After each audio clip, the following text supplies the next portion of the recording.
জানুয়ারিতে নয়, এবার বার্ষিক পরীক্ষার ফল প্রকাশের দিনে শিক্ষার্থীদের হাতে বই পৌঁছে দেওয়ার পরিকল্পনা করেছে সরকার।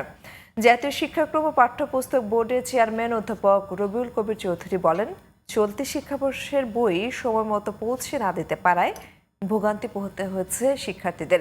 প্রাইমারি এবং মাধ্যমিক মিলিয়ে ২০২৬ শিক্ষাবর্ষের জন্য ছাপানো হবে প্রায় ৩১ কোটি বই। রফিক মাহমুদের রিপোর্ট। ২০১০ সাল থেকে ১ জানুয়ারি সব শিক্ষার্থীর হাতে বই তুলে দিয়ে আসছিল সরকার।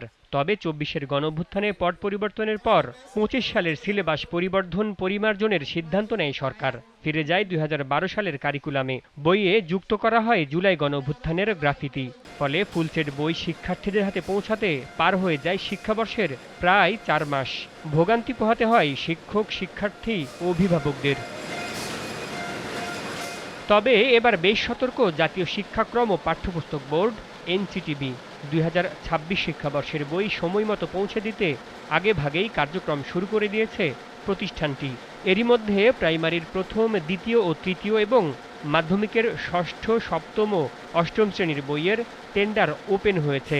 বিভিন্ন প্রক্রিয়ার পর জুলাইয়ের শেষের দিকে সিডিগুলি হস্তান্তর শুরু হবে বলে জানিয়েছেন এনসিটিবির চেয়ারম্যান। যে এপিপি অ্যানুয়াল প্রকিউরমেন্ট প্ল্যান এটা অলরেডি অ্যাপ্রুভ হয়ে গেছে এবং এই অ্যাপ্রুভাল অনুযায়ী আমরা ক্লাস 6, 7, 8 এবং আমাদের প্রাইমারির যে 1, 2, 3 এবং প্রি প্রাইমারির এগুলি সমস্ত টেন্ডারগুলি সব আপলোড হয়ে গেছে এবং ওপেনও হয়ে গেছে। ঠিক আছে, এখন ইভালুয়েশন প্রক্রিয়ার কাজগুলি চলছে আর কি। নভেম্বরের মধ্যেই সব বই ছাপার কাজ শেষ হয়ে যাবে বলেও জানান তিনি। লাস্ট পার্ট অফ নভেম্বর আমরা যেটা আমাদের সমস্ত বইয়ের যে মুদ্রণ, সেই মুদ্রণ শুধুমাত্র কমপ্লিট না, আমাদের 585টা পয়েন্ট আছে যেখানে আমরা বইগুলি পৌঁছে দেই।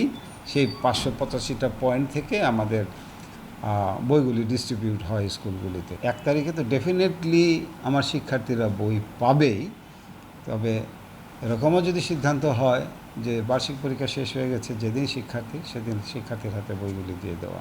মাধ্যমিকে ২১,৬০,০০,০০০ এবং প্রাইমারির জন্য ছাপানো হবে ৯ কোটি বই। কোনো ন্যাচারাল ক্যালামিটি না ঘটে। Rafiq Mahmud, GTV news, Dhaka.